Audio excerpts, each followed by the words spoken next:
হ্যাঁ, আমি এখন থেকে রেকর্ড করে দেবো আর কি। তাহলে আজকের যে প্রবলেমটা দেখাবো, একটা জেনারেটরের টার্মিনালে যদি ফল্ট হয়, three phase fault, symmetrical fault, তাহলে এই ধরনের অঙ্কটার এই দেওয়া ছিল। একটা জেনারেটরের সমস্ত ডাটাগুলো দেওয়া আছে, তার এমভিএ রেটিং দেওয়া আছে, কেভি দেওয়া আছে, 60 হার্টজের সিস্টেম দেওয়া আছে, এটা একটা সিঙ্ক্রোনাস জেনারেটর।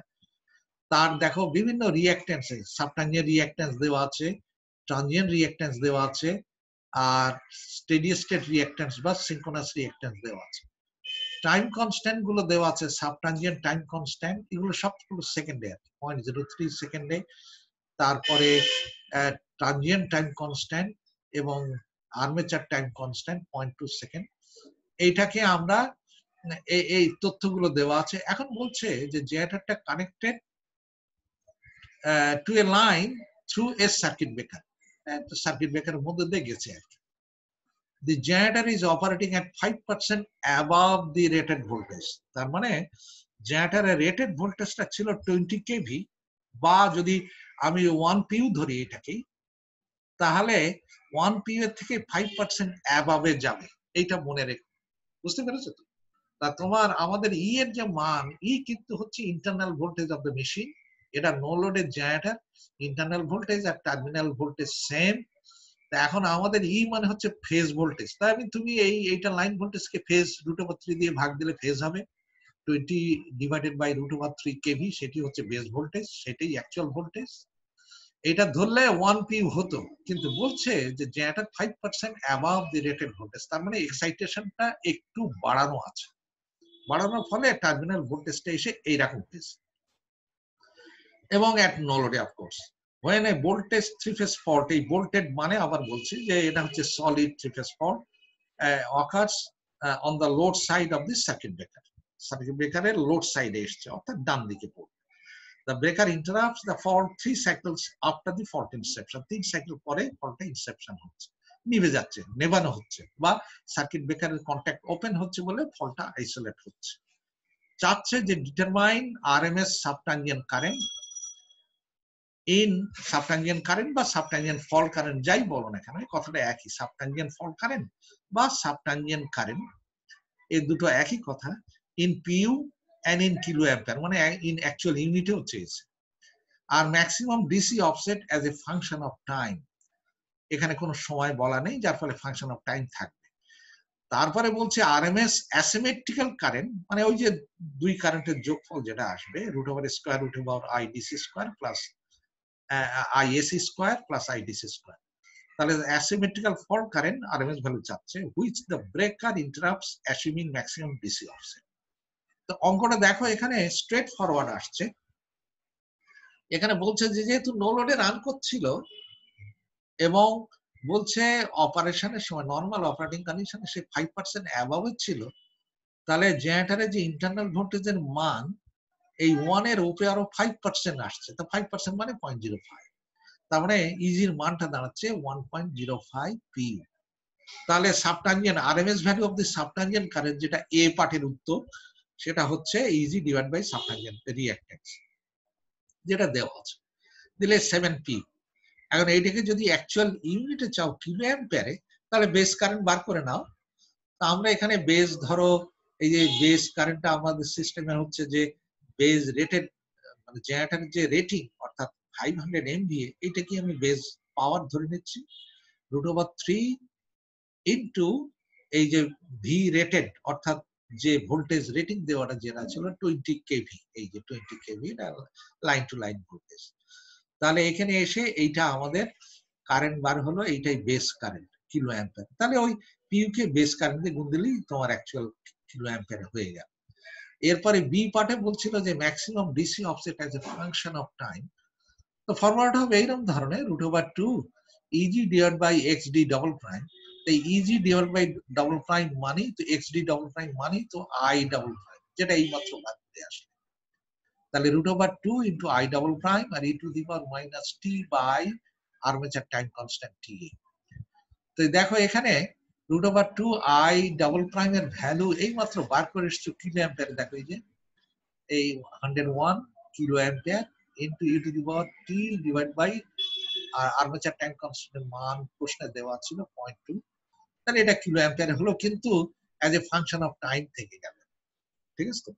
এটা তুমি পিউতেও চাইতে পারো, এই অঙ্কটাকে I to the power minus এই I two double prime I double prime, এটাকে তুমি 7 লিখলেও পারতে। এই যে 7 √2 into 7 e to the power minus t by 0.2 kilo ampere না হয়ে তখন পিউতে হতো, যেভাবে তুমি দাও।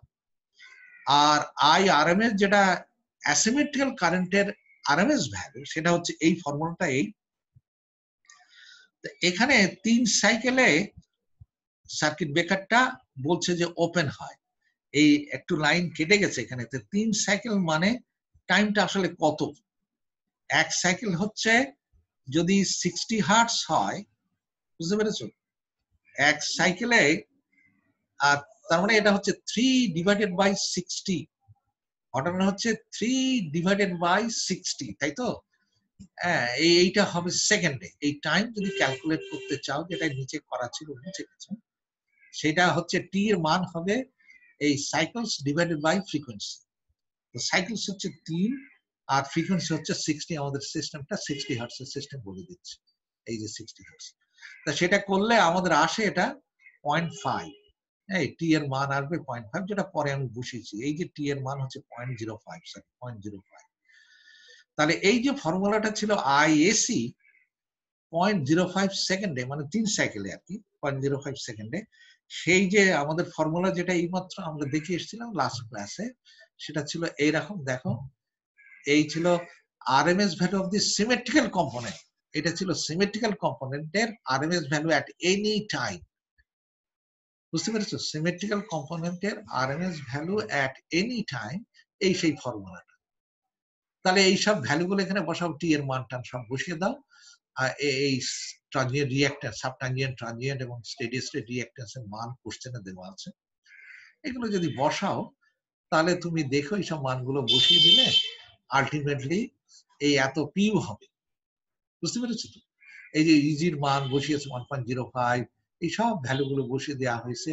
টি এর মান হচ্ছে 0.05 divide by T double prime এর মান দেওয়া আছে কোশ্চেনে 0.035। এইভাবে সব মানগুলো বসানোর পরে এত পিউ হলো 4.92 পিউ বা 71.01 কিলো অ্যাম্পিয়ার। তাহলে আর ডিসির মানটা দেখো, ডিসি ম্যাক্সিমাম এসি যদি ডিসি অফসেট কনসিডার করি, তাহলে ফর্মুলাটা হচ্ছে √2 I double prime into u to the power minus t by ta।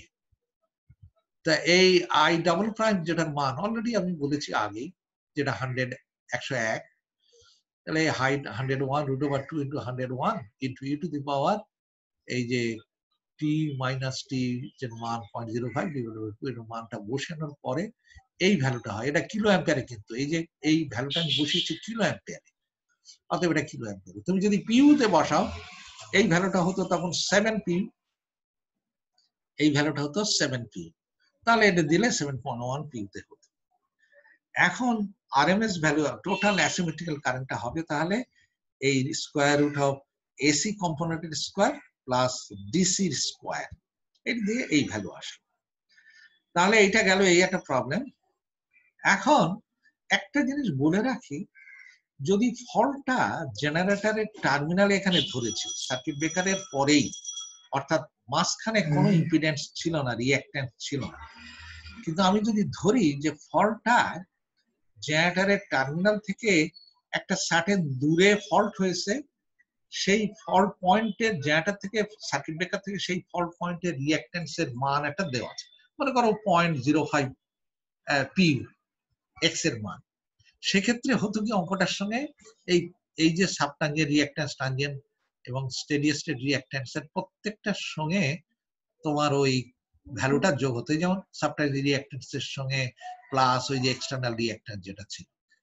বুঝতে পেরেছো? এইভাবেই হতো আর কি, যে সবগুলোই তাই হতো। এখানে একটা এক্সটার্নাল রিঅ্যাক্ট্যান্স যোগ হবে, এইগুলো বার করলে সবগুলোই, যে এখানেও তাই, এই যে এখানে সবগুলোই এই যে এক্সটার্নাল রিঅ্যাক্ট্যান্সটা যোগ হয়ে হয়ে সবগুলোর সঙ্গে যোগ হতো, যোগে এর ভ্যালুটা বদলে যেত এই আর কি। অর্থাৎ তখন কারেন্টটা কমে যেত, যেহেতু একটা ফল্ট পথে রিঅ্যাক্ট্যান্স ঢুকেছে, অতএব এই কারেন্টটা কমে যেত। এইটা গেল। এখন আরেকটা ইস্যু আসছে। আচ্ছা, এই প্রবলেমটা কোনো বুঝতে অসুবিধা নেই তো, যে প্রবলেমটা আমি দেখালাম? যদি না থাকে তাহলে আমি নেক্সট এতে যাব আর কি। সেটা হচ্ছে আমরা তাহলে সামারি আকারে বললে যে একটা জেনারেটরকে সাবটাঞ্জিয়েন্ট কন্ডিশনে আমরা জেনারেটরকে মডেল করবো এরকম ধরনের ইন্টারনাল ভোল্টেজ, ইন্টারনাল যে সোর্স আর তার সঙ্গে সাবটাঞ্জিয়েন্ট রিঅ্যাক্ট্যান্স ইন সিরিজ। ঠিক আছে? তো এখানে যদি টার্মিনালে ফল্ট হয় তাহলে সাবটাঞ্জিয়েন্ট কারেন্ট হবে যার মান হচ্ছে আরএমএস ভ্যালু 8। ট্রানজিয়েন্ট কন্ডিশনে আমরা সার্কিটটাকে সিমুলেট করব, মানে ইকুইভ্যালেন্ট সার্কিট জেনারেটরে সাব ট্রানজিয়েন্ট কন্ডিশনে সেটা হচ্ছে এরকম ধরনের সোর্সের ভোল্টেজ আর তার সঙ্গে সিরিজে আছে ট্রানজিয়েন্ট রিঅ্যাক্ট্যান্স। যদি টার্মিনালে ফল্ট হয় তাহলে এই ট্রানজিয়েন্ট কারেন্ট যার মান এটা আগে আলোচনা হয়েছে। স্টেডি স্টেটে তাই source into synchronous reactance. Fault টার্মিনালে হলে এই আমাদের এইটাকে যদি নো লোড কন্ডিশনে আমরা হয় তাহলে এরকম ধরনের করব। এখানে একটা অঙ্ক স্টিভেনসন বইয়ের এই অঙ্কটা দেখো, এক্সাম্পল 10-11। এখানে সিম্পল একটা অঙ্ক দিয়েছে এরকম ধরনের একটা সার্কিট। আমি অঙ্কটার টেক্সট এখানে লিখিনি যেহেতু অঙ্কটা স্টিভেনসন বইয়েরই। দুটো জেনারেটর আছে, একটা বাজে কমন বাজে কানেক্টেড হয়ে একটা ট্রান্সফরমার হয়ে লাইনের দিকে গেছে। এই ট্রান্সফরমারের রেটিংটা দেওয়া আছে, দুই জেনারেটরের সমস্ত রেটিং গুলো দেওয়া আছে। এখন এখানে বলছে কি এখানে হচ্ছে ফল্ট, যেটা এই বাজবা থেকে এখানে কোনো শুধু এই ট্রান্সফরমারের রিঅ্যাক্ট্যান্স ছাড়া আর কোনো রিঅ্যাক্ট্যান্স বাড়তি নাই, এটা আমরা ধরে নিচ্ছি।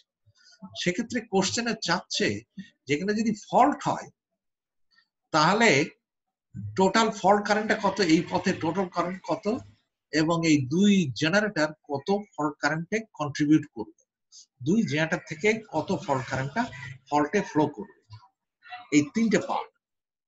আর আরেকটা কন্ডিশন এখানে দিয়ে দিচ্ছে অঙ্কে, সেটা হচ্ছে যেখানে ফল্ট পয়েন্টে দেখো আমাদের ট্রান্সফরমারের রেটিং অনুযায়ী যদি জেনারেটর গুলো একদম রেটেড ভোল্টেজে অপারেট করতো নো লোড কন্ডিশনে, এটা নো লোড কন্ডিশনের কথা, তাহলে এখানে আসতো এই এলটি সাইডে আসতো 13.8 কেভি, যে জেনারেটর রেটিং ও 13.8 কেভি, আর এইচটি সাইডে ট্রান্সফরমার 69 কেভি।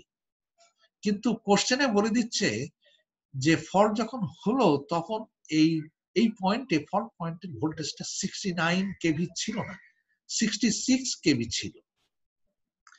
এটার একমাত্র সম্ভব যদি এক্সাইটেশন কমিয়ে রান করানো হয়, তাহলে টার্মিনাল ভোল্টেজ কম, এই পয়েন্টের ভোল্টেজ কম, এরকম একটা কন্ডিশনের কথা ধরছে। ঠিক আছে? তো তাহলে আমরা অঙ্কটাকে কিভাবে সলভ করেছি দেখো, আমরা এখানে বেস পাওয়ার যেহেতু তিনটে সব আলাদা আলাদা পাওয়ার বেজে আছে, ভোল্টেজ যদিও সেম কিন্তু পাওয়ার বেস গুলো সব আলাদা আলাদা, অতএব তিনটে ডিভাইসকে তিনটে কম্পোনেন্টস নিয়ে আমার একটা কমন বেজে ট্রান্সফার করে নিচ্ছি। আমি একটা বেস পাওয়ার ধরে নিচ্ছি, যার ট্রান্সফরমারের পাওয়ারটাকে বেস পাওয়ার ধরছি।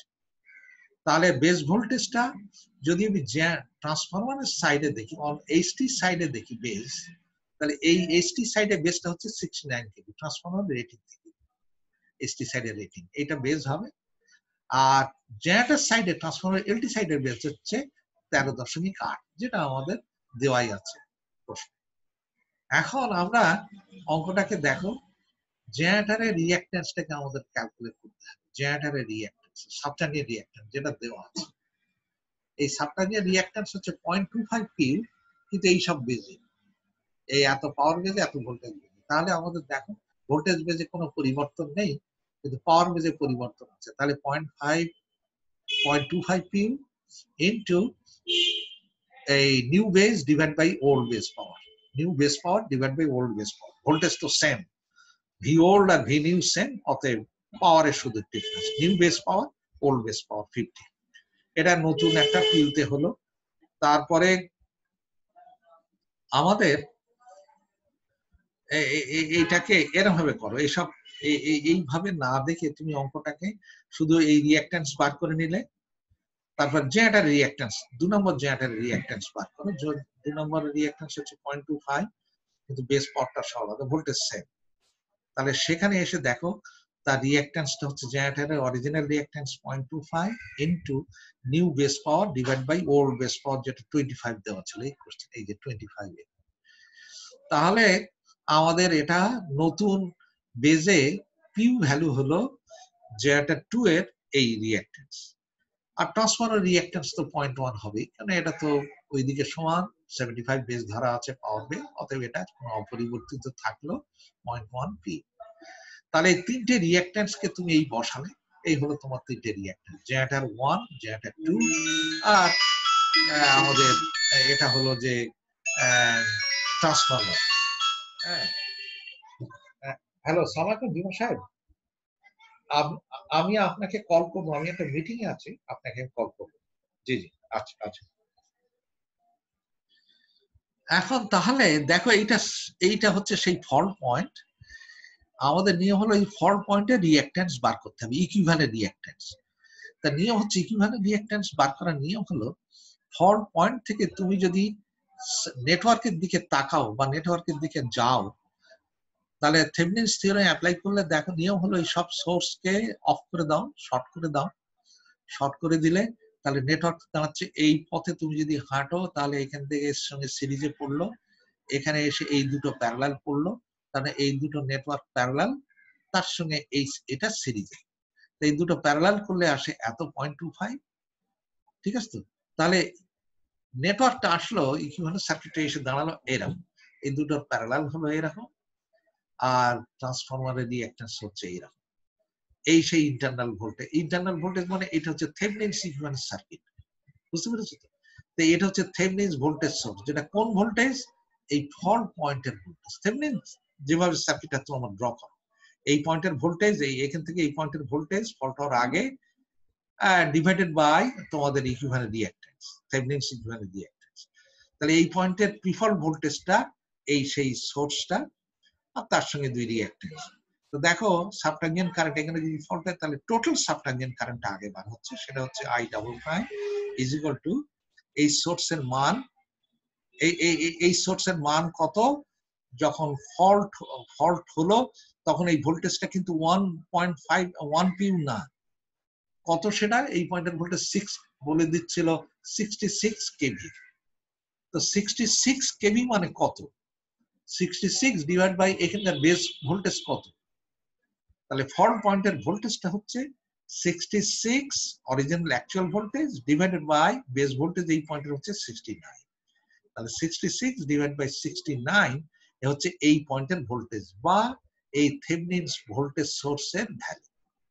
এই জন্য এটা বলে দিচ্ছে এই 0.957, এটা হচ্ছে 66 ডিভাইডেড বাই 69 করলে এই ভ্যালুটা হয়। তাহলে ডিভাইড বাই যে অফ দুটো রিঅ্যাকট্যান্স সিরিজে, এই আমার টোটাল ফল্ট কারেন্ট। এখন এই টোটাল ফল্ট কারেন্ট থেকে বলছে যে জেনারেটর 1 যেটা এইটা, আর এটা হচ্ছে জেনারেটর 2, কত কারেন্ট কন্ট্রিবিউট করবে। তো সেটা সিম্পল কারেন্ট ডিভিশন রুল, তোমরা ফার্স্ট ইয়ারে পড়ে এসছো সম্ভবত। এইটাই হচ্ছে এটা, যে টোটাল কারেন্ট এখান থেকে আসছিল, আমাদের টোটাল কারেন্টটা ছিল I ডাবল প্রাইম, যার মান হচ্ছে এই যে ক্যালকুলেট করেছো তুমি 2.735, এইটার কত অংশ এখান থেকে যাচ্ছে আর কত অংশ এখান থেকে যাচ্ছে, এটা ক্যালকুলেট করো। এর ফর্মুলাটা হচ্ছে, আমি যদি নামকরণ করি এইটা IG1 ডাবল প্রাইম বলি, যে জেনারেটর 1 এর সাবট্যানজেন্ট রিঅ্যাকট্যান্স কত, তাহলে total current, total subtransient current into এই যে যেটা কারেন্ট ডিভিশন করি আমরা, এই রিঅ্যাকট্যান্স ডিভাইডেড বাই দুটো রিঅ্যাকট্যান্সের যোগফল, এটা করলে এরকম আসবে। আর যেটা জেনারেটর 2 দেবে সেটা হবে টোটাল সাবট্যানজেন্ট কারেন্ট ইনটু এই রিঅ্যাকট্যান্স, উল্টো দিকের রিঅ্যাকট্যান্স ডিভাইডেড বাই দুটো রিঅ্যাকট্যান্সের যোগফল, অথবা এই টোটাল কারেন্ট থেকে এই কারেন্টটা বিয়োগ করলেও হবে, যে কোনো একটা হবে। এই তোমার দুই কারেন্ট বার হয়ে গেল।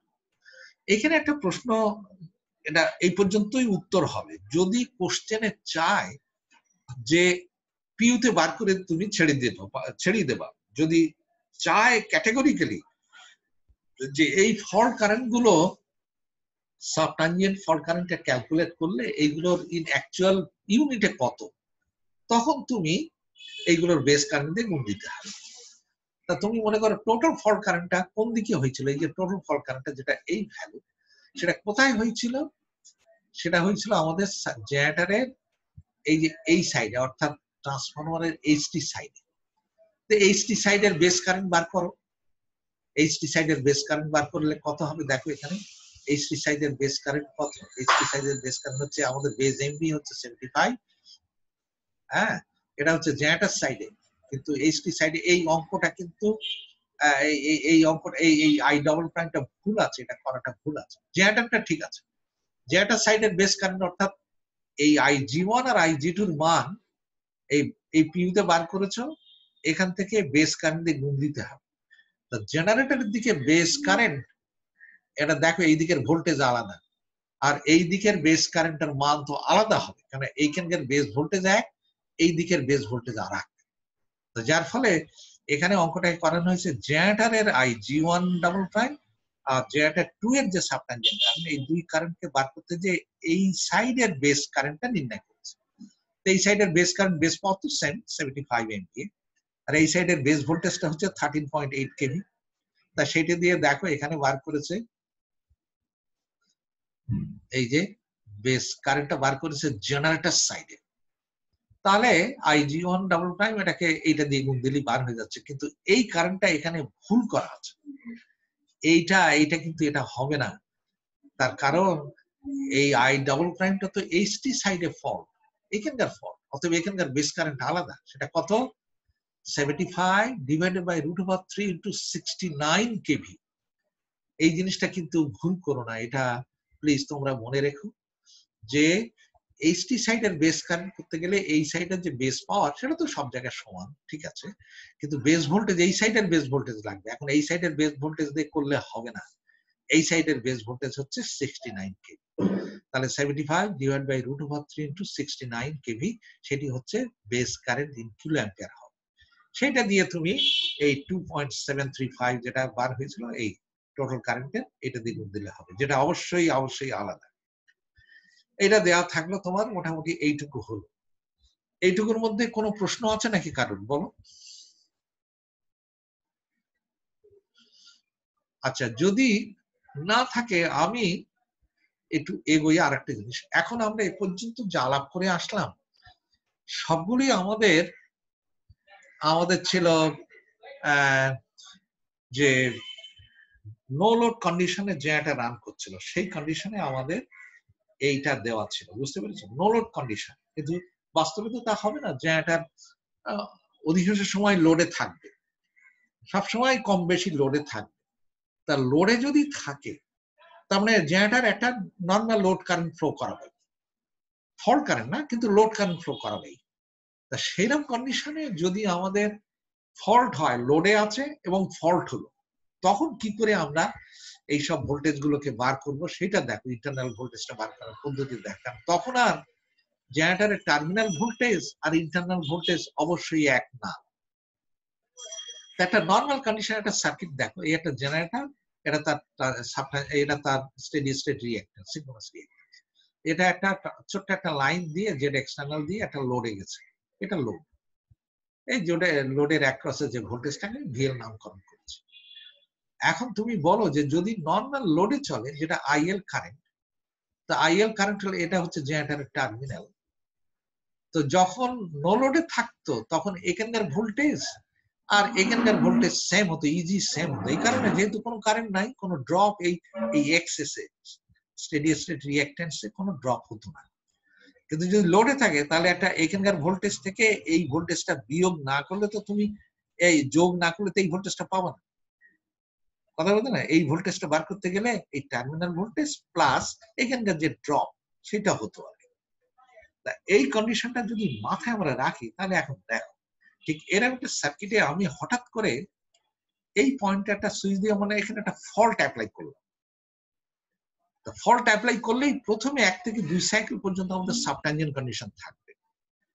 তা আমাদের যদি ওই সময় সাবট্যানজেন্ট কারেন্ট বা সাবট্যানজেন্ট রিঅ্যাক্ট্যান্স আমাদের বার করার প্রশ্ন হয়, তো তাহলে আমাদের সেই সময়ের সাবট্যানজেন্ট কন্ডিশনে জেনারেটর যে ইন্টারনাল ভোল্টেজ সেটা তো নিশ্চয়ই এই নর্মাল কন্ডিশনে জেনারেটর ইন্টারনাল ভোল্টেজের থেকে ভিন্ন হবে। তা সেইটা আমরা কিভাবে বার করছি দেখো। নর্মাল কন্ডিশনে আমরা যদি এইরকম কন্ডিশনে হয় তাহলে আমাদের ইন্টারনাল ভোল্টেজটাকে কি করে বার করবো দেখো। আমাদের সাবট্যানজেন্ট কন্ডিশনে জেনারেটরটাকে সিমুলেট করাইছি বা ইকুইভ্যালেন্ট সার্কিট ড্র করেছি। মানে সাবট্যানজেন্ট কন্ডিশনে জেনারেটরের ইন্টারনাল ভোল্টেজ, তার সঙ্গে সিরিজ আছে জেনারেটরের সাবট্যানজেন্ট রিঅ্যাক্ট্যান্স, তার সঙ্গে সিস্টেমের রিঅ্যাক্ট্যান্স, এই যে এটা লাইনের রিঅ্যাক্ট্যান্স, এদিকে লোড ছিল, আমি লোডের আগেই একটা সুইচ যদি ক্লোজ করে দিই তাহলে ফল্ট অ্যাপ্লাই হচ্ছে। প্রথমেই আমরা পিরিয়ডটাকে সাবট্যানজেন্ট পিরিয়ড বলবো, সেই জন্যই আমি এইটাকে সাবট্যানজেন্ট রিঅ্যাক্টেন্স এবং সাবট্যানজেন্ট কন্ডিশনে যে একটা ইন্টারনাল ভোল্টেজ বলছি। এই অবস্থাতে তুমি কি করে এই ইন্টারনাল ভোল্টেজটাকে বার করে নেবে এখন এই কন্ডিশনে, সেটা আমাদের বিষয়বস্তু আলোচনা। এখানে দেখো যে আমাদের যখন সুইচটা যখন ওপেন, মানে আমাদের হলো সুইচটা when the S remain open, এই কন্ডিশনে ছিল। তো যদি সুইচটাকে ওপেন রাখো তাহলে কি কন্ডিশনে ছিল? ওপেন রাখো মানে নর্মাল লোডে। তাহলে দেখো এই অবস্থার মধ্যে আমি ধরে নিচ্ছি, আমি একটুখানি কথাটা আবার রিপিট করি, যদি এটা ক্লোজ করি, সুইচটা ক্লোজ করি মানে ফল্ট অ্যাপ্লাই হলো, শর্ট সার্কিট অ্যাপ্লাই করা হলো। তা ধরে নিচ্ছি শর্ট সার্কিট অ্যাপ্লাই করলো, যেহেতু এটা একটা আরএল সার্কিট, এখানে পিওর এল সার্কিট, এখানে কারেন্টটা ইনস্ট্যান্টেনিয়াসলি বাড়বে না। ফল্ট হওয়ার এই সুইচটা ক্লোজ করার আগে যে লোড কারেন্ট ফ্লো করছিল, ধরে নিচ্ছি সেই লোড কারেন্টটাই এখানে কন্টিনিউ করতে থাকবে। অর্থাৎ 1 থেকে 2 সাইকেল সাবট্যানজেন্ট পিরিয়ডে সেই লোড কারেন্টই ফ্লো করছে। তাহলে সেই কন্ডিশনে আমাদের দেখো রিঅ্যাক্ট্যান্সটা সাবট্যানজেন্ট কন্ডিশনে আমাদের এই ইন্টারনাল ভোল্টেজটাকে বার করছে কি, এটা ছিল টার্মিনাল ভোল্টেজ, তার সঙ্গে যোগ দিচ্ছি এখানকার ড্রপ। সেই ড্রপ বার করতে যে কোন কারেন্ট নিচ্ছি, ফল্ট কারেন্ট না, সুইচ তো ক্লোজ করে দিয়েছি ফল্ট, কিন্তু ফল্ট কারেন্টটা ইনস্ট্যান্টেনিয়াসলি বাড়ে না। আমাদের একটা ইন্ডাকটিভ সার্কিটে ইনার্শিয়া হিসেবে আমরা জানি যে ফল্ট কারেন্টটা বা কারেন্টটা ইনস্ট্যান্টেনিয়াস বাড়ে না ইন অ্যান আরএল সার্কিট বা এল সার্কিট। তো সেই হিসেবে কারেন্টটা ধরে নিচ্ছি তখনও আইএল ফ্লো করছে।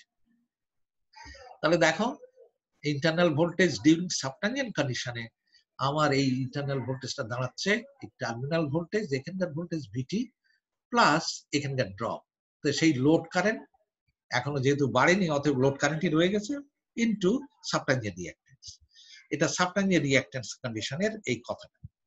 সিমিলারলি যদি ট্রানজিয়েন্ট কন্ডিশনে হয়, টাইম একটু পার হয়ে গেল, সাবট্যানজেন্ট কন্ডিশন পার হয়ে গেল, ট্রানজিয়েন্ট পিরিয়ডে আমি ঢুকে পড়েছি, সেই পিরিয়ডে আমি এখনো ধরছি একটু এক্সাজারেটেড ভ্যালু, এই ভ্যালুটা কন্ডিশনটা ধরা, যে আমি এখনো ধরছি যে ফল্ট মানে কারেন্টটা বাড়েনি, ওই লোড কারেন্টের সমানই রয়েছে, ট্রানজিয়েন্ট পিরিয়ডেও এখনো সমান আছে, এইটুকু আমরা ধরে নেব। এটা সত্যি কথা বলতে কি একটু এরার, এটা একটু ভুল আছে এর মধ্যে, কিন্তু এটা আমাদের ক্যালকুলেশনে সহজ করার জন্যই আমরা নর্মালি এইভাবে করে থাকি, যে আমরা এখনো ট্রানজিয়েন্ট কন্ডিশনের একেবারে গোড়ার দিকে আমরা এখনো লোড কারেন্টের মতন করেই রয়েছে, লোড কারেন্টই ফ্লো করছে ধরে নেব।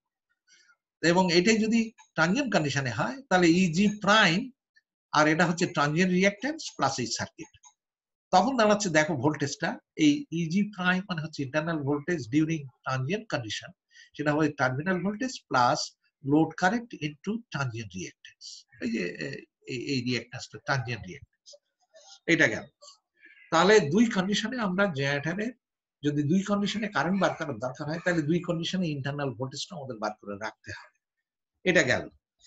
যদি মোটর হয়, এটা যদি একটা মোটরের টার্মিনালে হয়, বুঝতে পেরেছো, এটা যদি একটা মোটর হয় তাহলে মোটরও তো ব্যাক ইএমএফ সোর্স, তার মোটরের ওয়াইন্ডিং এর রিঅ্যাক্ট্যান্স, আর তার সঙ্গে লাইনের একটু রিঅ্যাক্ট্যান্স যদি থাকে, তা আমরা এখানে আমরা মোটরের যদি ঘটনা ঘটে এরকম, তাহলে আমরা কি প্রশ্ন করব, যে মোটর আমরা জানি একটা মোটরের টার্মিনালে যদি নর্মাল কন্ডিশনে মোটর সিস্টেম থেকে পাওয়ার নিচ্ছে, একটা ভোল্টেজে পাওয়ার নিচ্ছে, হঠাৎ করে যদি টার্মিনালে ফল্ট হয় তো ভোল্টেজ তো জিরো হয়ে যাবে। ভোল্টেজ জিরো হলে মোটর কি থেমে যাবে তাৎক্ষণিক? নিশ্চয়ই না। মোটরের ওই ইনার্শিয়ার কারণে রোটার আরো কিছুক্ষণ ঘুরতে থাকবে, কতক্ষণ ঘুরবে সেটা মোটরের যে সাইজ সেইটার উপরে নির্ভর করবে, বা মোটরের রোটার ওয়াইন্ডিং এর টাইম কনস্ট্যান্টের উপরে নির্ভর করবে। এখন মোটর কি একটা জেনারেটর হিসেবে কাজ করছে কি করে দেখ, মোটর যখন নর্মালি রান করছিল, মোটরের যে ওয়াইন্ডিং রোটার ওয়াইন্ডিং এর প্রিন্সিপল অনুযায়ী, মোটরের প্রিন্সিপল অনুযায়ী আমরা জানি স্টেটর ওয়াইন্ডিং থেকে সাপ্লাই দিলে যে ফ্লাক্স হচ্ছে, ফ্লাক্সটা স্টেটর ওয়াইন্ডিং এর 3 ফেজ রিভলভিং ফ্লাক্স, এটা রোটার ওয়াইন্ডিংটা কাট করছে, রোটার ওয়াইন্ডিং এ ভোল্টেজ ইনডিউস হচ্ছে, রোটার ওয়াইন্ডিং যেহেতু শর্ট সার্কিটেড অতএব একটা কারেন্ট উৎপন্ন হচ্ছে। কথা বুঝতে পেরেছো তো? তো এই যে ভোল্টেজ উৎপন্ন হওয়াটা, এটা আমাদের থাকছে কি ভোল্টেজ একটা কন্টিনিউয়াস, যেটাকে আমরা ব্যাক ইএমএফ বলি, রোটারের মধ্যে যে ভোল্টেজটা, ওয়াইন্ডিং এর যে ভোল্টেজটা, এই ভোল্টেজটা তো ট্র্যাপড হিসেবে থাকছে। আমি হঠাৎ করে যদি আমার ফল্ট হয়, সাপ্লাই আমার বন্ধ হয়ে যাচ্ছে, টার্মিনালে স্টেটর ওয়াইন্ডিং এ কোনো ভোল্টেজ নাই, কিন্তু রোটার এখনো ঘুরে যাচ্ছে, রোটার ভোল্টেজে রোটার ওয়াইন্ডিংটা শর্ট সার্কিটেড, কারেন্টও আছে এবং এটা ঘুরেই যাচ্ছে, তাহলে রোটার ওয়াইন্ডিং একটা ফ্লাক্স উৎপন্ন করবে, যেহেতু কারেন্ট আছে। এই ফ্লাক্সটা যেহেতু রোটারটা ঘুরছে, অতএব ফ্লাক্সটা ঘুরবে, স্টেটর ওয়াইন্ডিং এ কাট করাবে ভোল্টেজ, এবং কাট করালেই একটা ফ্লাক্সটা কাট করালেই একটা কারেন্ট উৎপন্ন হবে, ভোল্টেজ উৎপন্ন হবে, কারেন্ট উৎপন্ন হবে। আর স্টেটর ওয়াইন্ডিং যেহেতু, মোটরের স্টেটর ওয়াইন্ডিং যেহেতু শর্ট করা, মানে শর্ট, তাহলে তো ওর মধ্যে দিয়ে কারেন্ট ফ্লো করবে, অর্থাৎ মোটরও ফল্টের সময় ফল্ট কারেন্ট কন্ট্রিবিউট করবে, অনেকক্ষণ ধরেই কন্ট্রিবিউট করতে থাকবে। কতক্ষণ? যতক্ষণ না মোটরটা থেমে যাচ্ছে। এই অবস্থায় যদি মোটর কত কারেন্ট কন্ট্রিবিউট করছে, এটা যদি আমাদের ক্যালকুলেট করার প্রশ্ন ওঠে, তাহলে আমরা কিভাবে করব সেটা দেখো। এখানে আসছে যে এই যে মোটরের ইন্টারনাল ভোল্টেজটা ইজ ইকুয়াল টু মোটরের টার্মিনাল ভোল্টেজ। এটা যদি মোটর হয়, এই ভোল্টেজ সোর্সটা তো এই দিক থেকে এই দিকে যাবে, কারেন্ট এই দিকে যাবে, তাই না? কারেন্ট এই দিকে ফ্লো হবে। এই দিকে ফ্লো হলে নিঃসন্দেহে এখানকার ভোল্টেজটা বেশি হবে, এই ইন্টারনাল ভোল্টেজটা যেটা সেটা কম হবে। তাহলে ইন্টারনাল ভোল্টেজটা বার করতে গেলে এই ভোল্টেজ মাইনাস এখানকার যে ড্রপ, সেরকম ধরনের একটা মোটরের ইকুইভ্যালেন্ট সার্কিট ড্র করা হয়নি এখানে। তো সেইটাই আমি ক্লাসরুমে যখন ফেস টু ফেস ক্লাস হবে, দরকার এটাও আমি আলোচনা করে দেবো। তাহলে মোটরের ইন্টারনাল ভোল্টেজটা হচ্ছে টার্মিনাল ভোল্টেজ থেকে কম হবে অবশ্যই, যে কথা এই মাত্র বললাম, টার্মিনাল ভোল্টেজ মাইনাস এই যে সাবটাঞ্জেন্ট কন্ডিশনে যে সাবটাঞ্জেন্ট রিঅ্যাক্ট্যান্স এর, মোটর ওয়াইন্ডিং এর সাবটাঞ্জেন্ট রিঅ্যাক্ট্যান্স এর অ্যাক্রসে যে ড্রপ, সেইটা। আর ট্রানজিয়েন্ট কন্ডিশনে যদি হয়, তাহলে মোটরের ট্রানজিয়েন্ট কন্ডিশনের যে কারেন্টটা, এই সে রিঅ্যাক্ট্যান্সটা, সেটা হবে। আর লোড কারেন্ট আমি ধরে নিচ্ছি, মোটর তো লোডে ছিল অরিজিনালি, সেই লোড কারেন্ট এটা। তাহলে আমরা ফল্ট হলে একটা মোটরের, যে কোনো জায়গায় ফল্ট হলে একটা সিস্টেমে, সেই সিস্টেমে যদি মোটর কানেক্টেড থাকে, তাহলে মোটরও যদিও খানিকক্ষণের জন্য, কারণ এই টাইম কনস্ট্যান্টটা কম, খানিকক্ষণের জন্যই এই মোটর কন্ট্রিবিউট করবে, কিন্তু সিগনিফিকেন্ট অ্যামাউন্ট কন্ট্রিবিউট করবে, তারপরে থেমে যাবে। আর জ্যাটা তো কন্টিনিউ করতেই থাকবে, যেহেতু সেখানে এক্সাইটেশন আছে, রোটার ওয়াইন্ডিং এর এক্সাইটেশন আছে। তা আমরা একটা প্রবলেম দেখো এখানে এসেছি, এক্সাম্পল 2 স্টিভেনসন বইয়ের। এখানে বলছে কি, একটা জেনারেটর এরকম ধরনের একটা সোর্স থেকে একটা লাইনের মধ্যে দিয়ে, যে লাইনে রিঅ্যাক্ট্যান্স দিচ্ছে, একটা সিনক্রোনাস মোটরে এটা পাওয়ার ফিট করা হচ্ছে। এখন সিনক্রোনাস মোটরের রেটিং দেওয়া আছে, এই জেনারেটরের রেটিং দেওয়া আছে, এবং ফরচুনেটলি দুটি রেটিং সেম। দেখো এখানে দুটি রেটিং সেম। আর মোটর যখন এখানে রান করছিল, তখন কিন্তু ভোল্টেজটা এই যে এখানে 13.2 কেভি যে রেটেড ভোল্টেজ না,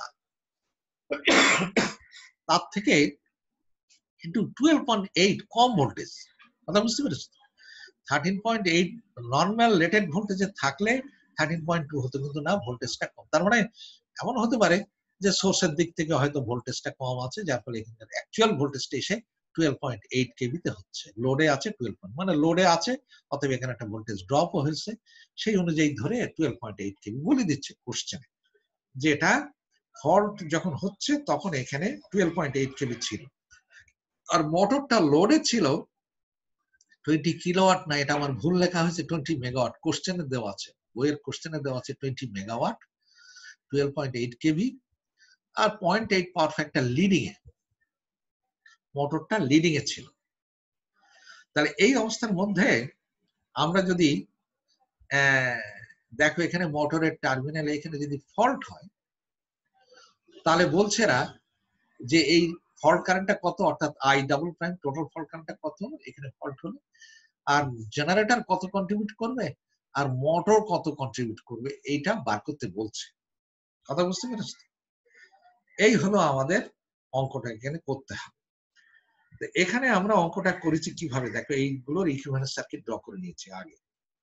ইকুইভ্যালেন্ট সার্কিটে ড্র করতে কোনো অসুবিধা হয়নি, তার কারণ হচ্ছে সবগুলো একই রেটিং, এটা এবং এটা রেটিং এক, অতএব 30 MVA যদি বেস পথ ধরো, 13.2 কেভি যদি বেস কেভি ধরো, 13.2 কেভি যদি বেস ভোল্টেজ ধরো, তাহলে আর কোথাও চেঞ্জ হচ্ছে না। তার মানে জেনারেটরের যে আমি সাবট্যানজেন্ট কারেন্টটা চাচ্ছে, তো এটা সাবট্যানজেন্ট কন্ডিশনে কারেন্ট চাচ্ছে, কারণ রিঅ্যাকট্যান্সও দেওয়া আছে সব সাবট্যানজেন্ট রিঅ্যাকট্যান্স। যাই হোক, তাহলে এই যে জেনারেটরের তার সঙ্গে সাবট্যানজেন্ট রিঅ্যাকট্যান্স, এটা লাইনের রিঅ্যাকট্যান্স দেওয়া আছে 0.1 পিউ 30 MVA বেজে, তার মানে অপরিবর্তিত থাকলো। এটা হচ্ছে মোটর 0.2, যেটা 0.2 পিউ, আর ইএম ইন্টারনাল ভোল্টেজ। এখন এই ইন্টারনাল ভোল্টেজ গুলো আমাদের অজানা, কারণ মোটর একটা লোডে ছিল। নো লোডে থাকলে এই ভোল্টেজ একদম 1 পিউ হতো, ইন্টারনাল ভোল্টেজটা 1 পিউ, কিন্তু একটা লোডে আছে। সুতরাং লোডে থাকা মানে এইখানকার ভোল্টেজ সোর্স আর এই ভোল্টেজ সোর্সের মান আলাদা। অঙ্কটা যদি এক হতো, তাহলে তুমি এখানে ফল্ট ধরলে, ইকুইভ্যালেন্ট সার্কিট ধরলে, এই রিঅ্যাকট্যান্স আর তার সঙ্গে এই দুই রিঅ্যাকট্যান্সের যোগফল হয়ে প্যারালাল হয়ে যেত, অঙ্কটা খুব সিম্পল হতো।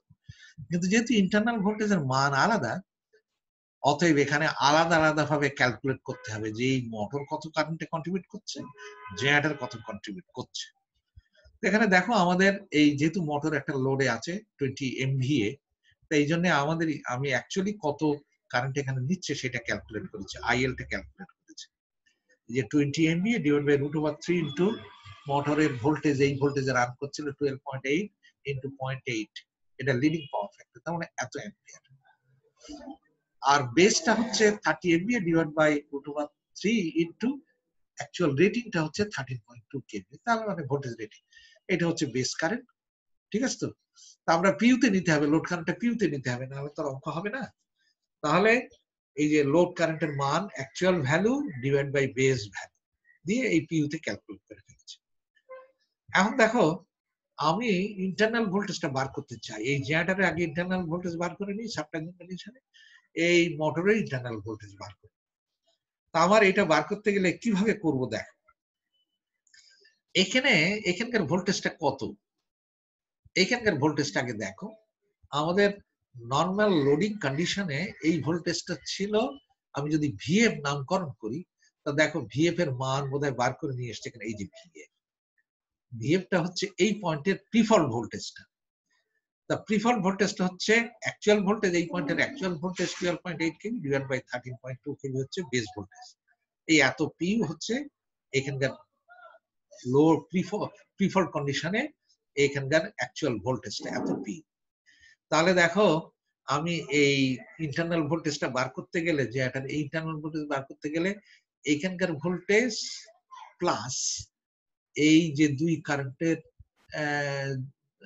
দুই রিঅ্যাকট্যান্সের যোগফল ইনটু কারেন্ট, লোড কন্ডিশনে যে কারেন্ট ছিল, ওই যে ফর্মুলা কিছুক্ষণ আগে যেটা বার করে এসেছে, তাহলে এখানকার ভোল্টেজ প্লাস এখানকার ড্রপ সমান হচ্ছে এখানকার ভোল্টেজটা, সেটাই বার করেছে। এইখানকার কারেন্ট মানে হচ্ছে লোড কারেন্ট, আমি লোড কন্ডিশনে যে কারেন্টটা ছিল সেটাই ধরবো। আমি যদিও সাবট্যানজেন্ট মডেল করছি, কিন্তু আমি লোড কারেন্ট এখনো চেঞ্জ হয়নি, কারেন্টটা চেঞ্জ হয়নি, এই যে লোড কারেন্টই ধরে নিচ্ছি, ফল্ট হওয়ার আগে যে কারেন্ট ছিল লোড কারেন্ট সেটাই। সেই হিসেবে আমি এখানকার ইন্টারনাল ভোল্টেজ বার করে নিয়েছি জেনারেটর। তাহলে জেনারেটরের কারেন্টটা হবে এই যে আইজি প্রাইম, এখানে যে কারেন্ট এখানে যাবে সেই কারেন্টটা হবে এই ইন্টারনাল ভোল্টেজ, এই source divided by total reactance, বা তুমি এইভাবে ধরতে পারো এখানকার পটেনশিয়াল মাইনাস এখানকার পটেনশিয়াল। ফল্ট এখন হচ্ছে ফল্ট, তো ফল্ট হলে এখানকার ভোল্টেজটা হয়ে গেল জিরো, প্রিফল্ট ভোল্টেজ থাকছে না, এখানে ফল্ট পয়েন্টের ভোল্টেজটা হবে জিরো। তাহলে এই এখানকার ভোল্টেজ মাইনাস এখানকার voltage zero divided by total reactance, তার মানে 0.2 আর 0.1 0.3, এইটাই বার করছে। এই রিঅ্যাকট্যান্স ধরলে আমার এত পিউ বার হলো, জেনারেটর কন্ট্রিবিউট করছে ফল্টে, তা সেইটা এখানে অ্যাকচুয়াল বেস কারেন্ট গুণ দিয়ে অ্যাম্পিয়ারও নিয়ে গেছে ইত্যাদি।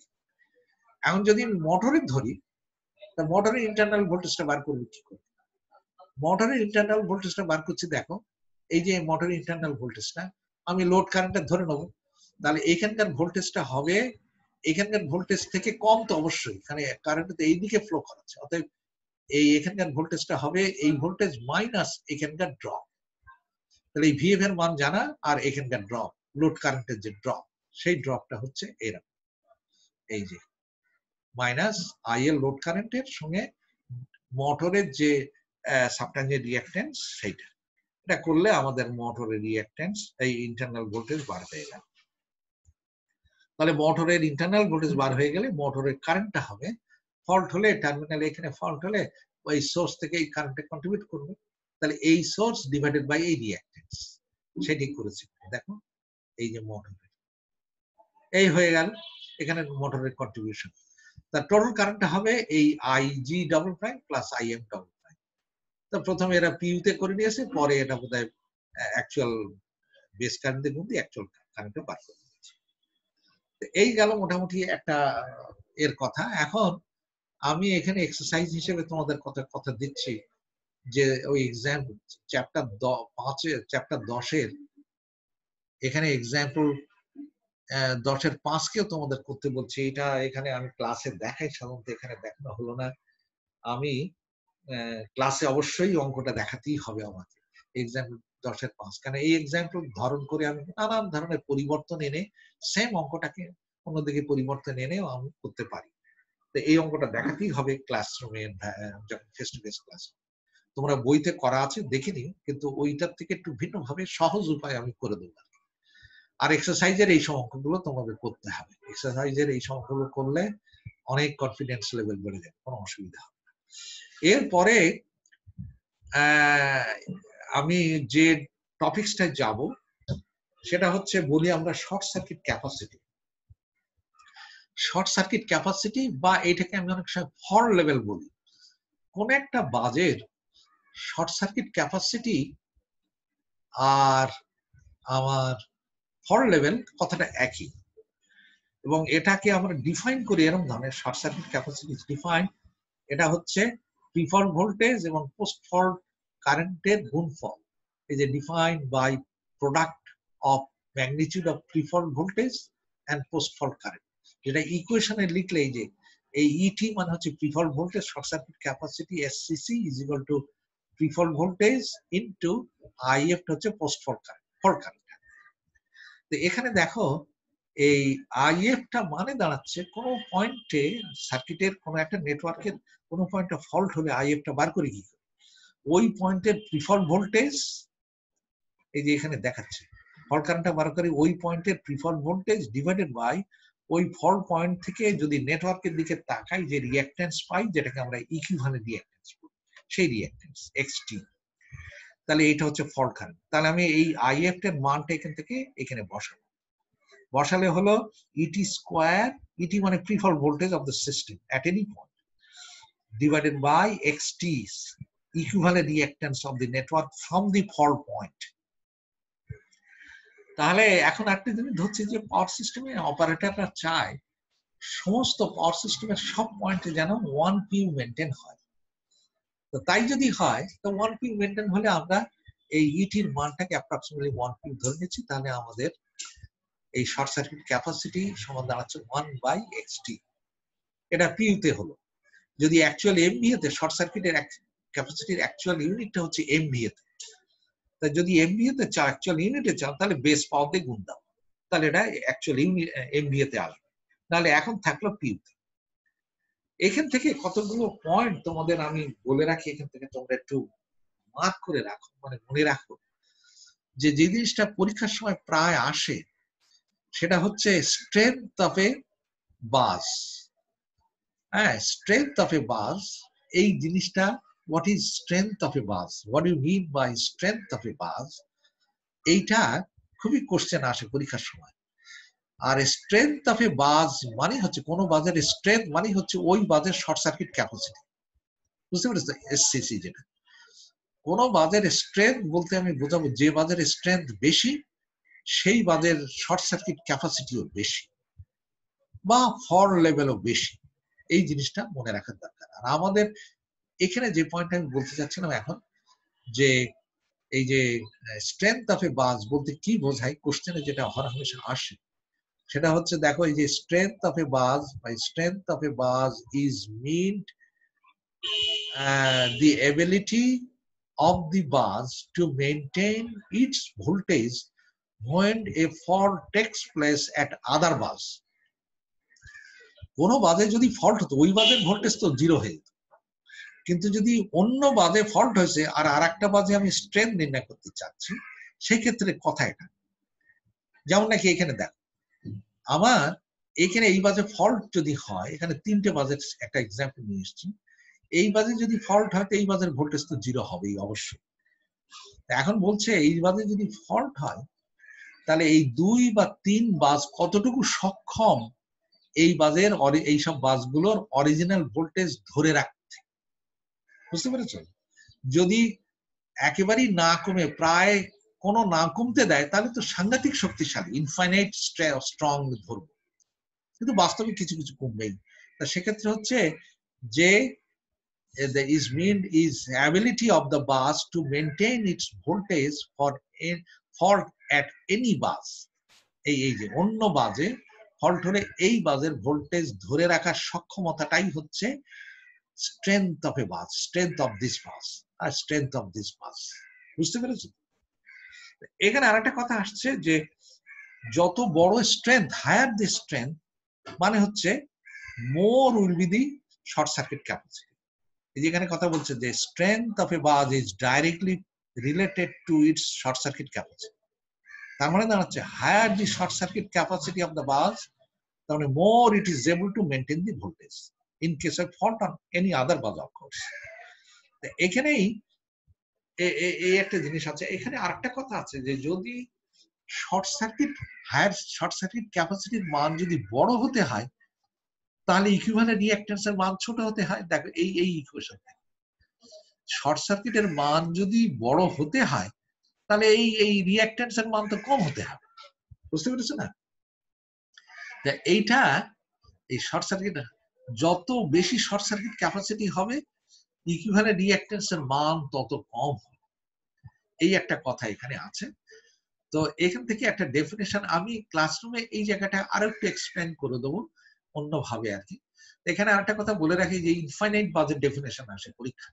এখান থেকে দুটো জিনিস আসে, একটা হচ্ছে যে স্ট্রেংথ অফ এ বাস বলতে কি বোঝো, what you mean by strength of a bus, এটা ডেফিনেশন এখানে বলে দিলাম। আর একটা আসছে infinite bus, what is infinite bus. তাহলে এখানে আসবে যে bus which is infinitely strong or which has infinite short circuit capacity will have zero equivalent impedance. তার মানে a bus which is infinitely strong and whose equivalent reactance is zero, that bus is called infinite bus. কথা বুঝতে পেরেছো? এখানে আরেকটা শব্দটা এখানে দেওয়া আছে, এই জায়গাটাই পড়ে নিও, ইনফাইনাইট বাসের ডেফিনেশনটা এখান থেকেই পেয়ে যাচ্ছে। An infinite bus is characterized by zero equivalent reactance. তার মানে বাস যদি ইনফাইনাইট বাস হয় তাহলে তার ক্যারেক্টারিস্টিক্স ইকুয়েশন বা ইকুইভ্যালেন্ট রিঅ্যাকট্যান্স জিরো। বুঝতে পেরেছো? এই হলো মোটামুটি জিনিসটা। তাহলে এখান থেকে দুটো ইস্যু তোমাদের যেটা খুব ইম্পর্টেন্ট আর কি, যে শর্ট সার্কিট ক্যাপাসিটি কি ডেফিনেশন, স্ট্রেংথ অফ এ বাস বলতে কি বোঝাও, আর ইনফাইনাইট বাস কি, হোয়াট ইজ ইনফাইনাইট বাস। এই কটা জিনিস এখান থেকে ইম্পর্টেন্ট জিনিস। আরেকটা জিনিস জেনে রেখো যে হায়ার দি যত শর্ট সার্কিট ক্যাপাসিটি বেশি হবে কোনো বাজের, বুঝতে হবে যে ওই বাজের ভোল্টেজ মেনটেন করার সক্ষমতা তত বেশি, এবং ওই বাজে মানে অন্য বাস থেকে যদি তাকানো হয় তাহলে অর্থাৎ ওই বাজের ইকুইভ্যালেন্ট রিঅ্যাকট্যান্সটা হবে জিরো। এই কথাটা এখানে সামারি আকারে থাকে। এখানে আরেকটা জিনিস আসছে, আরেকটা ইস্যু আর কি, সেটা হচ্ছে পাওয়ার সিস্টেমে রিঅ্যাক্টরের অ্যাপ্লিকেশন আছে, মাঝে মধ্যে রিঅ্যাক্টর আমরা অ্যাপ্লাই করি। আমি একটা উদাহরণ দিই এখানে, দেখো এই অ্যাপ্লিকেশনটা কিরকম ধরনের, একটা অঙ্কে আসলে সুবিধা হবে জিনিসটা এক্সপ্লেন করতে। মনে করো এই একটা ইন্ডাস্ট্রি, এই একটা ইন্ডাস্ট্রি, তাদের 3টে জেনারেটর আছে, নিজস্ব জেনারেটর, আর তাদের এখানে অনেক লোড তারা সাপ্লাই দেয়, কিন্তু তাদের যে লোডের টোটাল যে লোডের ডিমান্ড সেইটাই 3টে জেনারেটর মিট আপ করতে পারে না। তখন তারা করে কি, একটা পিডিবি থেকে বা ইউটিলিটি থেকে একটা সাপ্লাই তারা কানেকশন নিয়ে নেয়। যেমন এই যে ট্রান্সফার হয়ে এই ট্রান্সফরমার এলটি সাইড থেকে তারা কানেকশনটা নিয়ে নিয়েছে তাদের ইন্ডাস্ট্রিতে। এখন কানেকশন নেওয়ার সময় দেখো এই যে লাইনটা নিয়ে এসছে সেখানে একটা রিঅ্যাক্টর জুড়ে দেওয়া আছে। বুঝতে পেরেছো? একটা রিঅ্যাক্টর জুড়ে দেওয়া আছে। এই রিঅ্যাক্টরের উদ্দেশ্য কি, কেন এই রিঅ্যাক্টর পাওয়ার সিস্টেমে জুড়ে দেওয়া হয়? তার মুখ্য উদ্দেশ্য হচ্ছে, ধরো এই বাজের ফল্ট হলো বা এরকম একটা জায়গায় ফল্ট হচ্ছে, ফল্ট দেখাচ্ছে যেন, এখানে ফল্ট যদি হয় তাহলে এই তিনটে জেনারেটর ফল্ট কারেন্টে কন্ট্রিবিউট করবে এবং এই জেনারেটর দিক থেকেও, এই সোর্সের দিক থেকেও ফল্ট কারেন্ট কন্ট্রিবিউট করবে। তা যদি এইখানে একটা রিঅ্যাক্টর বসানো থাকে তাহলে এই ফল্ট পথে রিঅ্যাক্ট্যান্স বেড়ে গেল, সিস্টেম থেকে কম ফল্ট কারেন্ট ফ্লো করবে, যেহেতু ফল্ট পথে একটা রিঅ্যাক্ট্যান্স আছে। এই ফল্ট কারেন্ট কম হলেই আমার শর্ট সার্কিট ক্যাপাসিটির মান কম হবে, আর শর্ট সার্কিট ক্যাপাসিটি মানেই হচ্ছে এই সার্কিট ব্রেকারের রেটিং, যেটাকে রাপচারিং ক্যাপাসিটি বলা হয়। তা আমার যদি টোটাল শর্ট সার্কিট কারেন্টটা কম হয় তাহলে সার্কিট ব্রেকার কম রেটিং এর সার্কিট ব্রেকার ব্যবহার করতে পারবো, কম পয়সা দিয়ে ব্যবহার করতে পারবো। এই জন্য ইন্ডাস্ট্রির মালিকরা এরকম সিনারিওতে, এরকম কন্ডিশনে তারা এই লাইনে অনেক সময় এই রিঅ্যাক্টর বসিয়ে দেয়। বুঝতে পেরেছি তো? উদ্দেশ্য হচ্ছে ফল্ট কারেন্টটা রিডিউস করা, সিস্টেম থেকে ফল্ট কারেন্টটা যাতে কমিয়ে আনে। এই কথাটা এখানে বলে নিয়েছে। The power system reactor are normally used to reduce the fault current. কিন্তু এটা একটা ডিসঅ্যাডভান্টেজ আছে। ডিসঅ্যাডভান্টেজটা হলো যে it increases the voltage drop in a power system under healthy condition. এই অঙ্কটাই আসে, এই প্রবলেমটাই দেখাই। যখন হেলদি কন্ডিশন এটা যদি কানেক্টেড থাকে নর্মালি, তাহলে নর্মাল লোড কারেন্টও যখন ফ্লো হবে এখানে একটা ভোল্টেজ ড্রপ হবে, কারণ এই দিক থেকে ভোল্টেজটা এসে এখানে একটু কম ভোল্টেজ আসবে। এই ভোল্টেজ ড্রপের একটা প্রশ্ন এখানে আছে, এটা হচ্ছে ডিসঅ্যাডভান্টেজ। যাই হোক, তারপরেও ইন্ডাস্ট্রিতে অনেক সময় এইটার অ্যাপ্লিকেশন আছে আর কি। এরকম একটা অঙ্ক এখানে দেখো, এরকম একটা অঙ্ক এখানে দেওয়া আছে, এক্সাম্পল 1। এই অঙ্কটা তোমরা দেখো, এটা কঠিন না। তিনটে জেনারেটর, প্রত্যেকটা জেনারেটরের একটা বাসবার আছে। এই তিনটে জেনারেটর, তিনটে বাসবার, এই বাসবার থেকে এরা একটা মেন টাই বাসবার, এই বড় বাসবারটাকে বলছি টাই বাস, মেন বাস, এই বাসে কানেক্ট করেছে থ্রু এ রিঅ্যাক্টর। এখন এই বাজে উদ্দেশ্য হচ্ছে এই বাজে ফল্ট হলে এই জেনারেটর গুলো যেন কম ফল্ট কারেন্ট ফ্লো করায়, কন্ট্রিবিউট করে, এই হলো ব্যাপারটা। এইগুলো রেটিং দিয়ে দিচ্ছে, জেনারেটর রেটিং দিয়ে দিচ্ছে, এই সব জেনারেটর রেটিং, এই রিঅ্যাক্টরের রেটিং, এসব দেওয়া আছে। যদি দেওয়া থাকে, এরা বলছে যে এখানে যদি ফল্ট হয়, যে কোনো একটা বাজের এই যদি ফল্ট হয় এখানে, তাহলে টোটাল ফল্ট কারেন্টটা কত বা আমাদের শর্ট সার্কিট ক্যাপাসিটি কত সেটা বার করতে বলছে।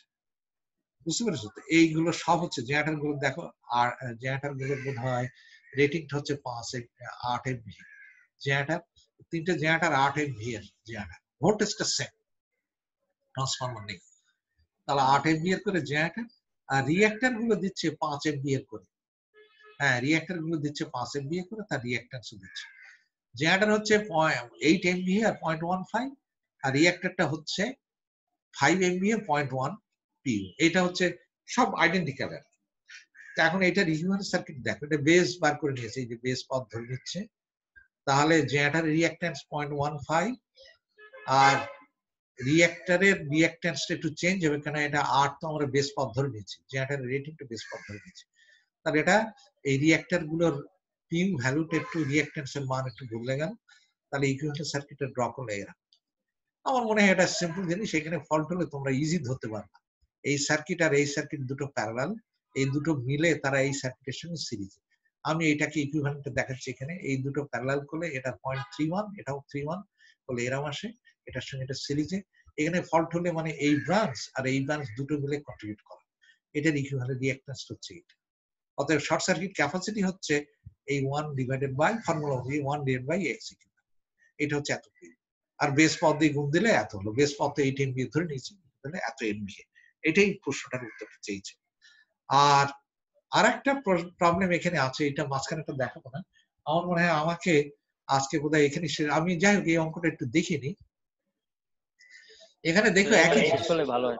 আচ্ছা এখানেই, আচ্ছা ঠিক আছে, আমি না এখানে শেষ করে দিই অঙ্কটা, নেক্সট। আচ্ছা আরেকটা জিনিস একটু শেষ করার আগে একটু আলোচনা করে দিই, সেটা হলো যে তোমরা শনিবার করে ক্লাস করবে না, মাঝখানে আরেকটা দিন দেবে তোমরা, দুদিন, সপ্তাহে কি দুদিন করব তোমাদের, আমি চাপাতে চাই না, তোমাদের ঘাড়ে আমি চাপাতে চাই না, কিন্তু একটু কোর্সটাকে এগিয়ে নিয়ে যেতে চাচ্ছি, বুঝতে পেরেছো? তোমরা কি ওই শনিবার করে রাখবে না একটা মঙ্গলবার করে আর একটা ডেট দেবে তোমরা? মঙ্গল বা বুধ যে কোনো একটা দিন, তাহলে আমি সেই অনুযায়ী ব্যবস্থা নেব। তোমরা যদি একটু বলো আমাকে তাহলে সুবিধা হয়। স্যার মঙ্গলবারে স্যার আমাদের EC3 ক্লাস আছে স্যার। আচ্ছা, তাহলে মঙ্গলবারে হচ্ছে না, জি স্যার। তাহলে অন্য অন্য উইক একদিন হলে স্যার সুবিধা হয় স্যার। হ্যাঁ, একদিন হলে সুবিধা স্যার, প্রতিদিনই স্যার ক্লাস করা যায় না স্যার, প্রতিদিন তো ক্লাস আছে, তাহলে ডাবল ক্লাস করা যায় স্যার। একদিন করেই থাক আপাতত স্যার, পরে দেখা যাবে। স্যার চ্যাপ্টার 3 পর্যন্ত একদিন থাক স্যার, তারপর স্যার আমরা দেখি স্যার কতদূর হয়। তাহলে এখন প্রত্যেক শনিবার করেই থাকবে তাই বলছো? জি স্যার। স্যার কয়েকদিন স্যার শনিবারই ক্লাস করি স্যার। আচ্ছা ঠিক আছে, তাহলে তাই না হয় আমি তাই রেখে দেবো। তোমার